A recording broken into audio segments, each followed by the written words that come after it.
কি ঘর থেকে বের হওয়ার সময় রাসূল সাল্লাল্লাহু আলাইহি ওয়াসাল্লাম আমাদেরকে বলেছেন আল্লাহর উপর তাওয়াক্কুল করো। আমরা কি দোয়া পড়ি বলে তো ঘর থেকে বের হয়ে? বিসমিল্লাহি তাওয়াক্কালতু আলাল্লাহ। এই তাওয়াক্কুল নিয়ে আমাদের অনেক মিসকনসেপশন আছে। আমাদের মধ্যে একটা প্রবণতা আছে, অনেকে বলে যে যা হবে হবে, আল্লাহ ভরসা। প্রথমে আপনি চেষ্টা করবেন, এরপরে আপনি আল্লাহর উপর তাওয়াক্কুল। কিছু না করে যদি বলেন আমি আল্লাহ ভরসা, এটা আল্লাহ ভরসা হয়েছে? এটা আপনার মন গড়া একটা কথা হয়েছে, কিন্তু এটা তাওয়াক্কুল হয়?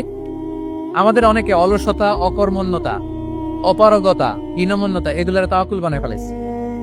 হাত গুটায় বসে থাকবে, কাজ করবে না, অলস, আর বলে কি আল্লাহ ভরসা। রিজিকের মালিক আল্লাহ, কিছু করবে না আর বলে আল্লাহ ভরসা। প্রিয় ভাইরা, রাসূল সাল্লাল্লাহু আলাইহি ওয়াসাল্লাম তিনি অলসতা, অকর্মণ্যতা, হীনমন্যতা, কাপুরুষতা, ভীরুতা এগুলো থেকে আল্লাহর কাছে পানাহ চেয়েছে। নিজের সাধ্যের সবটুকুন তিনি করেছেন, তারপরে আল্লাহ ভরসা করেছেন। এবং পাখিকে ইসলামে তাওয়াক্কুলের মডেল বানানো হয়েছে। রাসূল সাল্লাল্লাহু আলাইহি ওয়াসাল্লাম বলেন, লাউ আন্নাকুম তাতাওয়াক্কালুনা আলাল্লাহি হাক্কা তাওয়াক্কুলিহি লা রাযাকাকুম কামা ইয়ারযুকুত তুয়ুর তাগদু খিমাসান ওয়া তারুহু বিতানা। মানে তোমরা যদি পাখির মতো তাওয়াক্কুল করো, তাহলে পাখিকে আল্লাহ যেমন রিজিক দেয় তোমাদেরকেও রিজিক দিবে। পাখি কি করে বলেন তো?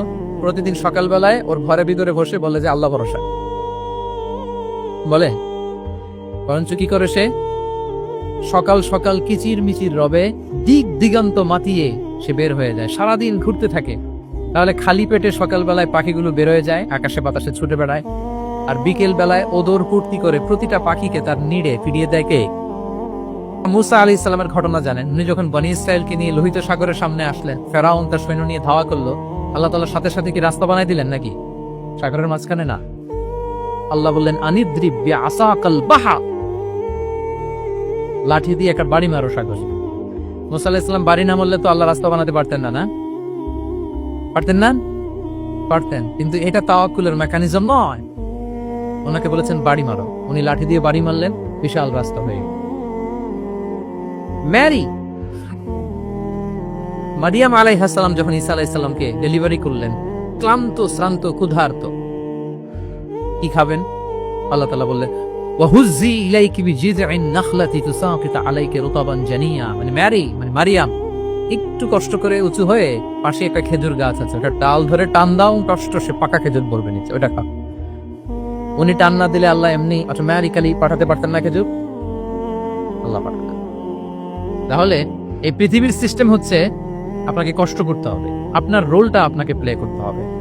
ইসলামে তাওয়াক্কুল is always at the second step. The first step is your effort. আপনাকে চেষ্টা করতে হবে, তারপরে আপনি তাওয়াক্কুল করবেন, তাহলে এটা প্রপার তাওয়াক্কুল হবে। তাহলে এখন থেকে হাত গুটিয়ে বসে থেকে আল্লাহ ভরসা বলবেন? আমরা এটা ভুল করে ফেলি। রাসূল সাল্লাল্লাহু আলাইহি ওয়াসাল্লাম, ওনার কাছে আল্লাহর সাহায্য আসতো, জিবরিল আলাইহিস সালামও আসতো, তারপরেও কখনো তিনি নিজের ভাগ্য আল্লাহর হাতে ছেড়ে দিতেন না। আমাদের মতো যা করে আল্লাহ ভরসা বলে কখনো নিজের ভাগ্য আল্লাহর হাতে ছেড়ে দিতেন, বরং নিজের সাধ্যের সবটুকুন দিয়ে তিনি চেষ্টা করতেন। তারপর তিনি ভরসা করতেন কার উপর?